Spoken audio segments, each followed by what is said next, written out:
ब्राह्मणों के खिलाफ की गई विवादास्पद टिप्पणी के विरोध में जीतन राम मांझी के विरुद्ध दर्ज हुआ केस। मायागंज अस्पताल में बिना रुकावट होगी ऑक्सीजन की सप्लाई। जिले में आलू की खेती को बढ़ावा देने के लिए 60 किसानों को प्रशिक्षण के लिए भेजा गया पटना। मछुआरों ने अवैध रूप से निकाली जा रही मछली पर रोक लगाने की मांग की। भागलपुर में स्पीड लिमिट से अधिक रफ्तार में गाड़ी चलाना अब पड़ सकता है भारी। शहर के पहले रिसाइकिल कार्यालय का हुआ उद्घाटन। राजद ने जिले में खाद की कमी को लेकर आम सभा का किया आयोजन। बिहार के पूर्व मुख्यमंत्री जीतन राम मांझी द्वारा सनातन धर्म पूजा पद्धति और ब्राह्मणों के खिलाफ हाल ही में दिए गए विवादास्पद बयान को लेकर उनके विरुद्ध अधिवक्ता राजीव कुमार झा द्वारा भागलपुर कोर्ट में केस दर्ज कराया गया है।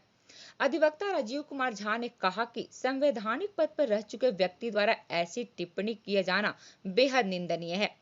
उन्होंने कहा कि जीतन राम मांझी के अनगढ़ बयान से सनातन धर्म पूजा पद्धति में आस्था रखने वाले लोगों को ठेस पहुंची है, जिसको लेकर आज भागलपुर कोर्ट में केस दर्ज कराया गया है।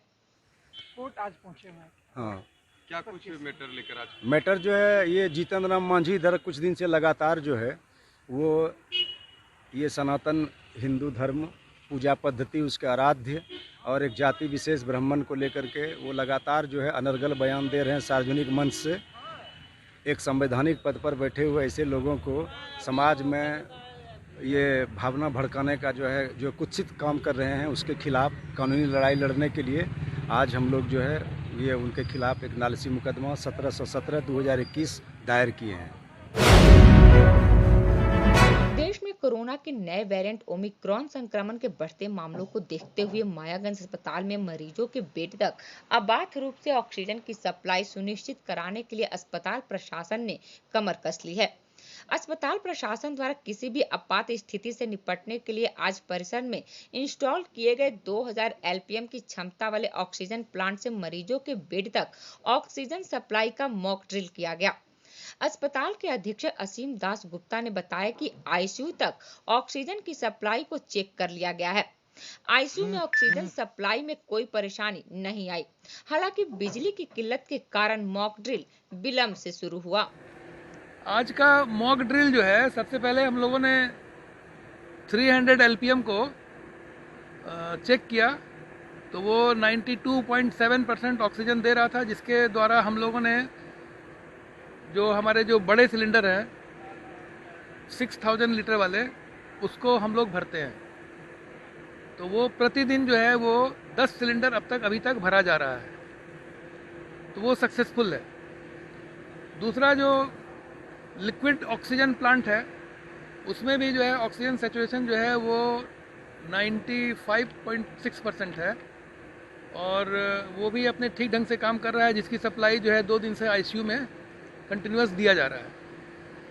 तीसरा जो मेन सबसे बड़ा प्लांट है 2000 एलपीएम का, जिसमें कि शुरुआती दौर से ही कुछ कठिनाई का सामना करना पड़ रहा है। आज भी सुबह में 7 बजे उसको स्टार्ट किया गया। स्टार्ट करने के कुछ ही देर के बाद जो है वो इलेक्ट्रिसिटी फॉल्ट हो गया और जो ट्रांसफार्मर में है वहाँ से उड़ गया आवाज़ होके।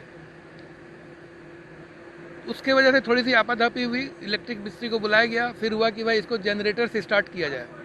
जनरेटर से स्टार्ट करने के बाद भी मशीन जो है पूरी तरह से एक्शन में नहीं आ रहा था, तो जो ऑक्सीजन प्लांट के जो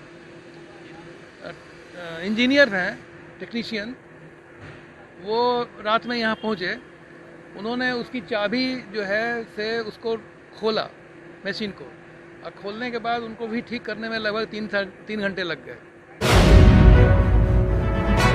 जिले में आलू उत्पादन को बढ़ावा देने के लिए आत्मा भागलपुर द्वारा 60 किसानों को 3 दिवसीय प्रशिक्षण के लिए पटना स्थित केंद्रीय आलू अनुसंधान केंद्र भेजा गया है, जिनमें महिला किसान भी शामिल है। किसानों के इस दल में 4 प्रखंड तकनीकी प्रबंधक भी शामिल है। इस अवसर पर जिला कृषि पदाधिकारी ने कहा कि प्रशिक्षण पाने के बाद किसान अपने क्षेत्र में अन्य किसानों को आलू की उन्नत खेती करने के लिए गुण सिखाएंगे। 60 किसान को आलू अनुसंधान केंद्र पटना में भेजा जा रहा है, वहाँ परिभ्रमण के लिए। वहाँ पे आलू अनुसंधान केंद्र में किस तरह से कौन वेराइटी का आलू लगाया गया है, कैसा है उसका उपज, वो सब की इत्यादि देखने के लिए पटना लोग को भेजा जा रहा है। अभी इसमें महिला कृषक भी है और पुरुष कृषक भी है। तो यहाँ से रात पे निकलेंगे और सुबह पहुँच जाएंगे वहाँ पर। नवगछिया के खरनई नदी से मछली मारने के लिए जिला मत्स्य पदाधिकारी भागलपुर द्वारा की गई बंदोबस्ती पर पटना हाई कोर्ट द्वारा स्टे लगा दिए जाने के बाद भी नदी से अवैध रूप से मछली निकाली जा रही है। आज इसके विरोध में गंगा मुक्ति आंदोलन से जुड़े कई मछुआरे जिलाधिकारी सुब्रत कुमार सेन को ज्ञापन सौंपकर अवैध रूप से नदी से निकाली जा रही मछली पर प्रतिबंध लगाने की मांग की। उनका कहना था कि हथियार का भय दिखाकर आपराधिक प्रवृत्ति के लोग हाईकोर्ट के आदेश को अनदेखी कर नदी से मछली निकाल रहे हैं।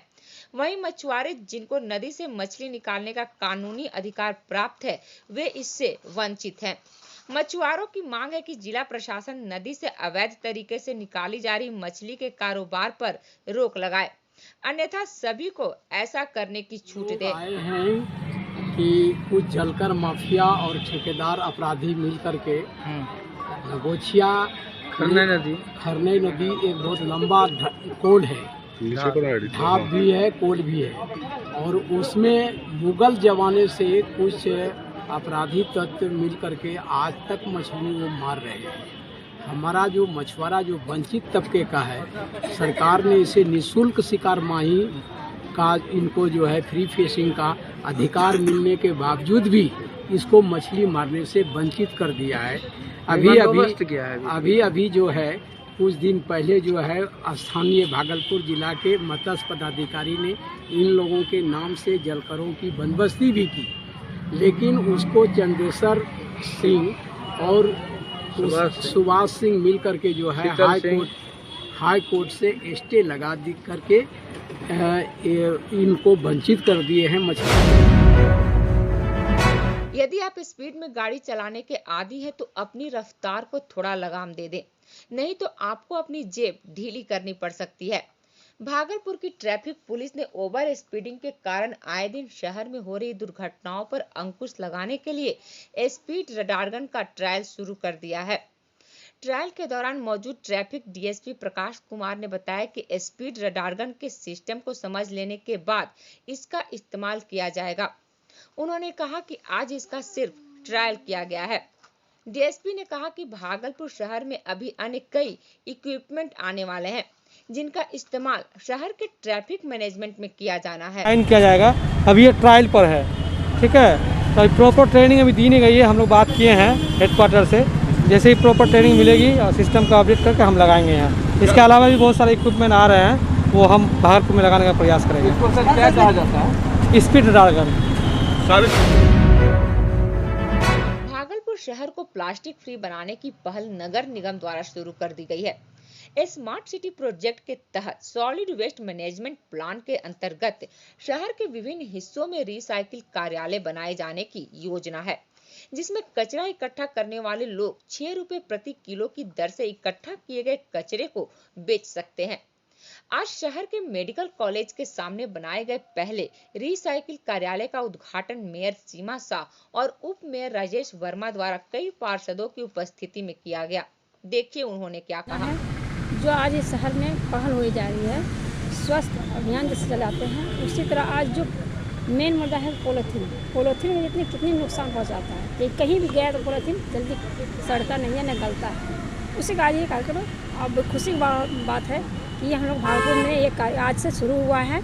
अभी जो देखा जा रहा है कि हम लोग शुरू से इस बात के लिए प्रयास करते हैं कि सॉलिड वेस्ट मैनेजमेंट के तहत जो प्लास्टिक है, जो कि हमारे इन्वायरमेंट के लिए इतना हानिकारक है, कई सालों तक पानी में जाए तो पानी को दूषित कर दे, मिट्टी में जाए तो मिट्टी को दूषित कर दे, और दिनों दिन प्लास्टिक का इस्तेमाल पूरे देश स्तर पर लोग करने का काम कर रहे हैं। इसी को देखते हुए देवाशीष जी, बड़े भाई विनय जी और नगर निगम के संयुक्त प्रयास से जो है एक सफल प्रयास किया गया है, जिसमें शहर में जितने भी ऐसे कहीं जहाँ भी आपको प्लास्टिक दिखता है, जितने भी कचरा कलेक्ट करने वाले लोग हैं, वो यहाँ पर लाकर प्लास्टिक देने का काम करेंगे, तो उसके बदले में एक अमाउंट भी उनको लगभग 6 रुपये किलो के हिसाब से वो अमाउंट भी उनको उपलब्ध कराया जाएगा। और इनके स्तर से ही प्रयास है कि प्लास्टिक मुक्त हम लोग किस तरीके से भागलपुर को करें, और ये इसकी एक ब्रांच है।